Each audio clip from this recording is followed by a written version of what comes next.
now starting to roll out into a residential type market, so they're doing some determining on that. The juvenile facility over there is also waiting. They have been approved on their USDA loan, but they again are waiting on the USDA, separate from the, excuse me, Kyle, they're separate from the mattress group, but it's all kind of the same. It's very interwoven, they're just separate. But the juvenile facility has to be updated before they can start accepting clients back into that. Updating as far as air conditioning systems have to be updated. Some of the roofing has to be updated, just some of the interior remodeling of those type things. But that should happen pretty quickly. There are two simultaneous studies on broadband going on. One of them is a wireless radio transmitted broadband system. They are also working in location with the Greenville group, and they are looking at putting a operational system up on top of a tower in Greenville. And they have determined all their equipment needs. They think, again, that one is also waiting on FCC licensing because FCC is shut down during the federal government issues. In association with that, there's another group that is also looking at a hardline fiber in the ground type system for broadband. And so these two groups they're communicating, but they're also looking at, is wireless the way to go, or is hard fiber in the ground way to go? So hopefully in the next 3 to 6 months, I hope one of them is definitive on which way they're going to go. Magnalux, who bought the restaurant next to the industrial park, I've been in contact with him. He's still planning on moving forward with his Madison plans. He's been adding satellite distribution centers across the country. His goal is to eventually build a distribution center here, import his product into Jacksonville, bring it down I-10, unpackage it and crate it, and possibly do some value-added services to it here in Madison, and then be able to ship it out to his locations. He typically does not sell so much to the end user as he does through the wholesale supplier market, the CEDs, the city electrics, and those kind of guys. He said he's still moving forward. He's got 2 Chinese companies that he deals with that he's trying to talk into doing some of their processing here in Madison with him. I met with them when they came to Madison back in the end of last year. Part of the holdup on that is determining what the tariff relationship is going to be between the U.S. and China. The Governor's Job Growth Grant Fund that we applied for, those funds have been let now, but we expect the new governor to continue that. I've had multiple meetings with DEO and a couple of individuals trying to lobby on behalf of that. I've also got a meeting, follow-up meeting with Enterprise Florida set up to review that grant request, and so we still hope it'll move forward with the new governor if that funding is put in place.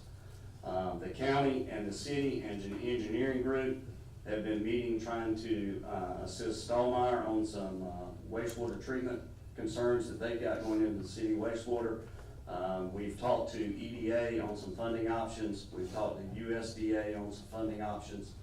Both of those are on hold right now, again with the federal government, but we're still moving forward with how do we recommend to solve the issue, how do we recommend to address it.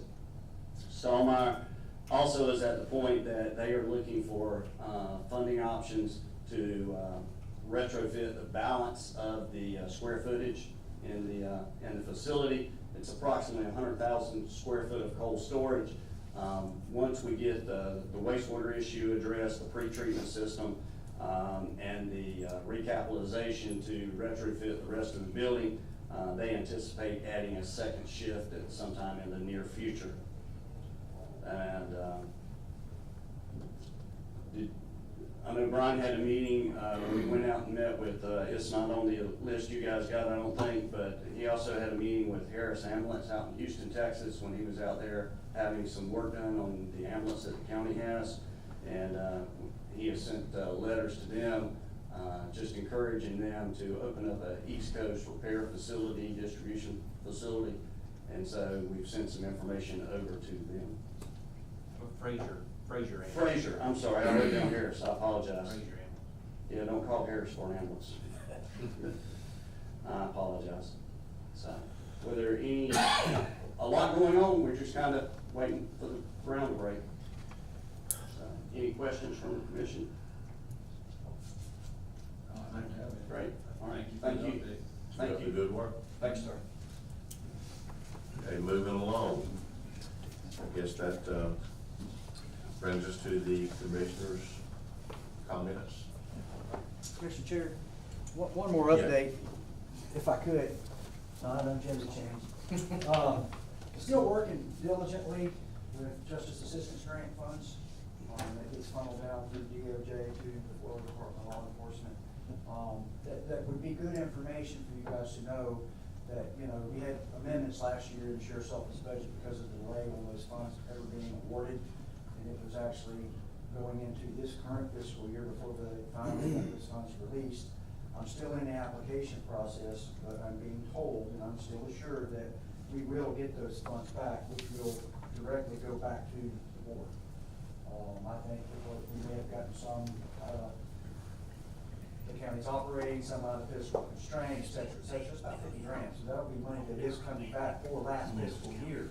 Now, however, they're still telling me that I should be getting my solicitation dollar amount for this current fiscal year that I've already been operating in for a whole quarter.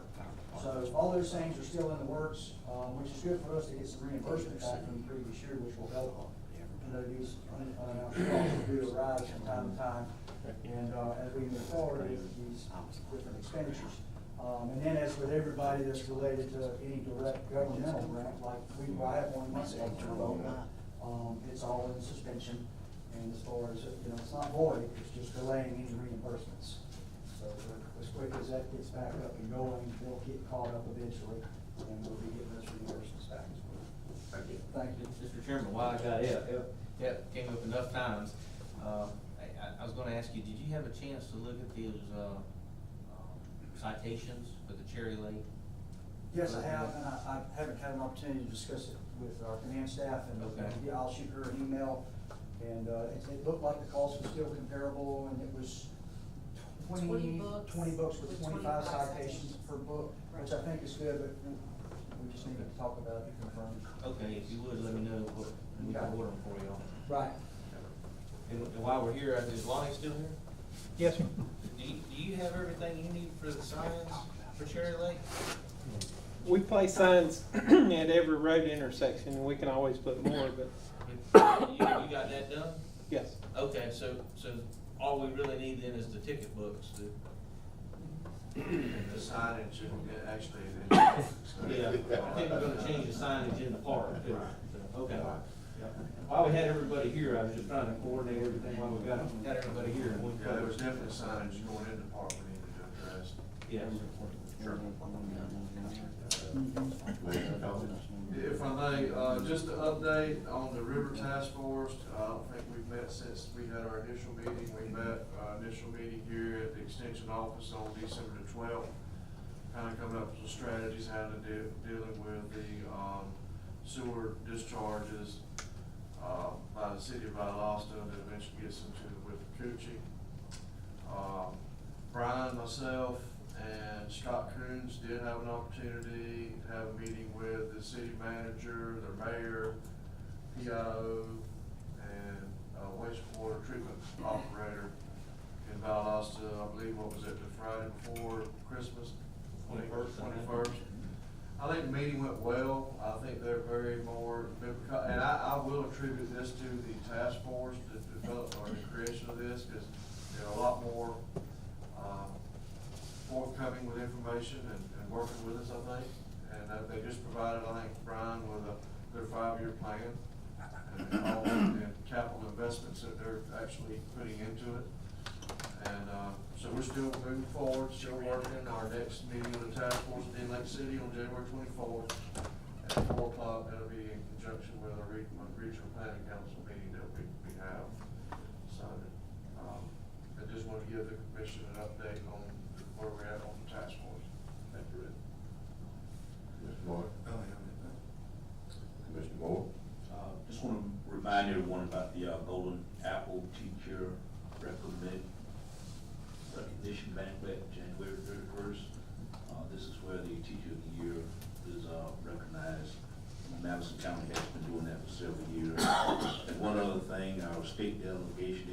year when? 16.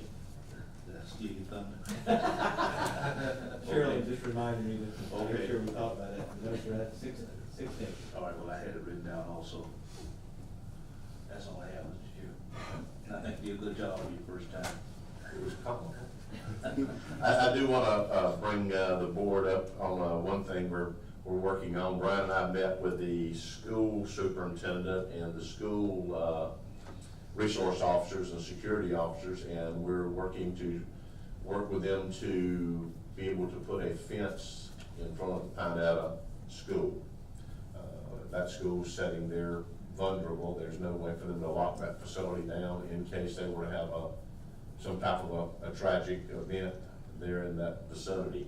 And I think, Mr. Reeves has, enlightened us to maybe that if we do follow through that, it would be maybe, give them a easement, or maybe that's not the wording, but, to allow them to put gates on each end of the school property.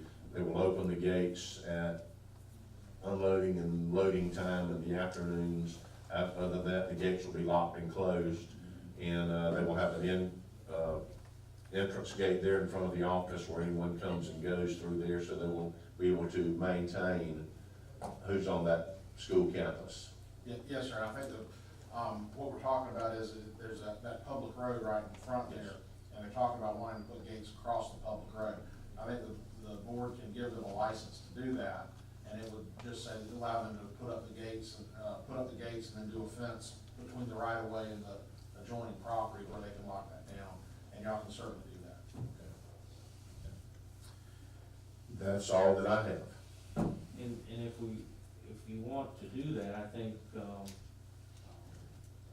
we need to ask the attorney to draft that license.